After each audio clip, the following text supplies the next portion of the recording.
Hi, I'm Weston. I love talking about the Rangers, and I'm here to talk about Game 50 of the regular season when the Rangers win. I've done this bit a lot. 2-1 over the Ottawa Senators, and oh boy, this was a bit of a nail-biter. This was close. This was far closer than you would think it would be against a team like Ottawa. I mean, in theory, this probably shouldn't have been close. Right, so the Rangers go into this game. We just lost in the shootout to Detroit, and now you face Ottawa, who, their starting goaltender, Philip Gustafson, he hasn't played in a month and is riding a 5-game losing streak into this game with a save percentage that is below 900 and a goal against average that is nearly 5. So obviously, he played probably the best game of his season to this point. Because logic. And SpaghettiOs, they score first. Turnover by the Rangers, and this was not a very good play by K'Andre Miller. I have a hard time putting the blame on him because it wasn't like an egregious play by K'Andre Miller. He could have either pinched, which is what he did do, or he could have just played back and, you know, taken the other guy. He didn't do that. There's an odd man rush. Jake Trouba is the only one back. Tim Stutzel scores, and it's 1-0 Ottawa. However, here's a neato spaghetto little statistic for you guys. So in the past 3 games, our opponent has scored first every single time, and in all 3 of them, this is really odd. It's been the 3rd shot of the game that scored. It was the 3rd shot against Boston, it was the 3rd shot against Detroit, and today it was the 3rd shot against Ottawa that scored. That's not very good. That means in the first 9 shots of the past 3 games, Igor Shesterkin is 6 for 9. That's not too good. However, after allowing a goal in the last 3 games, Igor Shesterkin has gone 86 of 87. I mean, words, right? What are words even? 27 of 27 today, 29 of 30 against Detroit, and 29 of 29 against Boston. Perhaps the new plan is to simply just let the opponent score first, and then Igor Shesterkin goes sicko mode. And this goal by Tim Stutzel, I mean, that was just such a good shot. What do you want? That was such a beauty on a 2-on-1 rush. I'm not mad at Shesterkin. I wouldn't have been mad if it was a meh goal like that he scored, but the fact that it was a 2-on-1 and it was, I mean, a snipe. What do you want Shesterkin to do there? It's 1-0 Ottawa, but then Shesterkin said, all right, everyone gets to suffer now. So the Rangers answer back a few minutes later. Panarin has it in the offensive zone, and I mean, there was a tweet a couple days ago that I read that kind of irritated me. And it was by a person on Twitter who I'm actually a rather big fan of. Like, I enjoy what they do. And it was asking how long before Panarin's contract becomes an anchor to the team. And I don't know how that thought can even enter your mind. Panarin is still elite in the league. He's still on an over 100 goal or 100 point pace over an 82 game season if he were to have played all 82 this year. I mean, I know it's a secondary assist, and people want to call secondary assists, you know, worthless. But it was a behind-the-back pass, no looker. How do you even know that Brendan Schneider's... And that's the thing. If this was someone that Panarin's played with for the past, like, 3 years, like, if this was on a power play to someone like Mika or to Fox or Kreider or to Ryan Strome, who's been, you know, his center for the past few years, that's one thing. But this is to a guy who's played, like, less than 20 games this season, Brendan Schneider.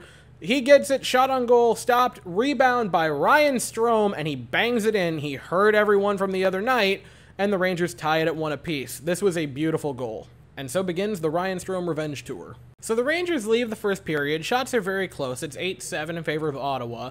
And the second period happens, and the Rangers just, I mean, they turned it up to 11. We looked far superior in the second period. We looked fantastic. And at one point, Artemi Panarin draws a hooking penalty, so the Rangers get a power play out of it. On the power play, we were passing around. Side note, I know we only had 1 power play goal today, so we went, you know, 1 for 2.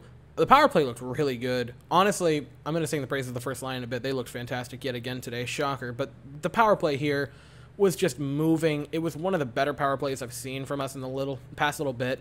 It was just beautiful. And Mika, across ice, gives it to Panarin. He moves in. And if you thought the snipe earlier in the game by Tim Stutzel was pretty, oh boy, this bread snipe, oh man, Artemi Panarin still got a beautiful shot.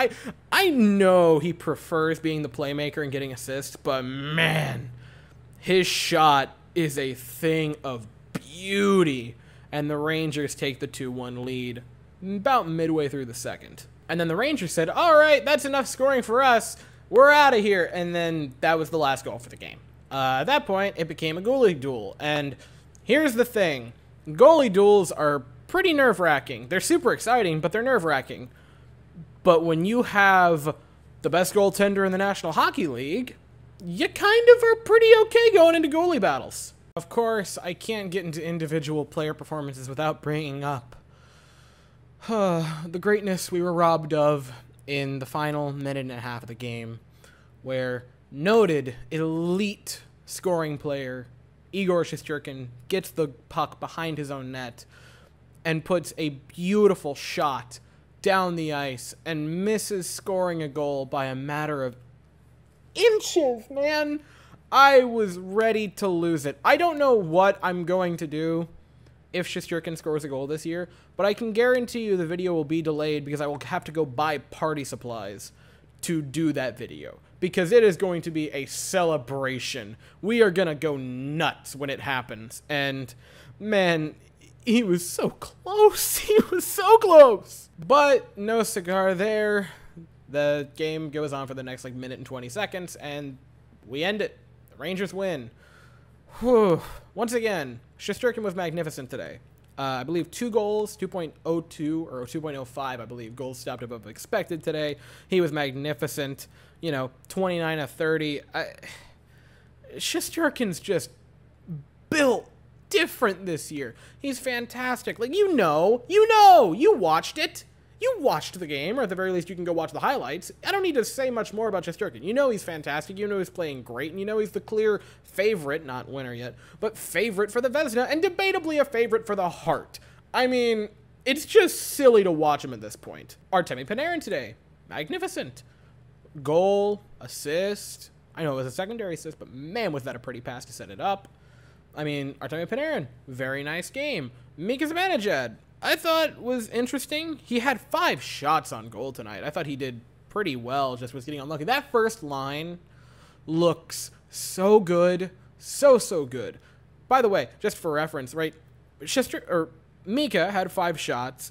Kreider had 4 shots, and Laffy only had 1, but was 4th on the team in expected goals. It was a very high danger shot, and also had 3 takeaways. The rest of the team combined had 5. That first line is this close to just breaking through, and when they finally break through and they all start scoring at the same time, that first line is going to be deadly. You can tell that Lafreniere is just that close to destroying things with Kreider and Mika, and I am like a kid on Christmas when that happens. I mean, you're getting close. Also, on the first line, Kreider maybe not saved a goal, but saved a very, very high danger chance. I want to say it was coughed up by, I think it was Miller, and Kreider just comes shot out of a cannon to check the guy. I forget who it was on Ottawa, but it was a beautiful play by Kreider with blazing speed to save a very high danger shot. And back to the second line, Strome had a bit of a redemption arc, getting a pair of points today, so that's a positive for him. And defensive pairings, Miller made the mistake, but what are you going to do? The Fox-Lindgren pair, I mean, what do you expect? It's fantastic as always. Miller-Trouba, other than that one mistake, was perfectly good. Third pair didn't make any mistakes egregiously, but Nemeth's there, and really, I have to ask, why is Nemeth here? Why is it not Zach Jones? Let that pair develop, please. You want to see the full list of reasons why Nemeth should be playing in NHL games right now for the Rangers? I mean, honestly, it's longer than I thought. Hey, the whiteboard's back. Anyway, that's really it for the game. The Rangers continue to hold strong near the top of the standings. Now at 69 points on the season. Nice. And now we get to ask ourselves, what the heck do we do for the next 3 days? Because we don't play until Thursday, where we return back to MSG to take on the Washington Capitals, where hopefully a certain someone gets the break speed off him along with the rest of the Washington Capitals. And hey, Rangers, you want to say you're contenders? Go beat another contender. That'd be neat. Anyway, that, again, is not till Thursday. It's at 7 p.m., and I'll be here after. So, that is all I have to say for the evening. Thank you all so very much for watching. I hope you all have an absolutely fantastic day, and as always, go Rangers.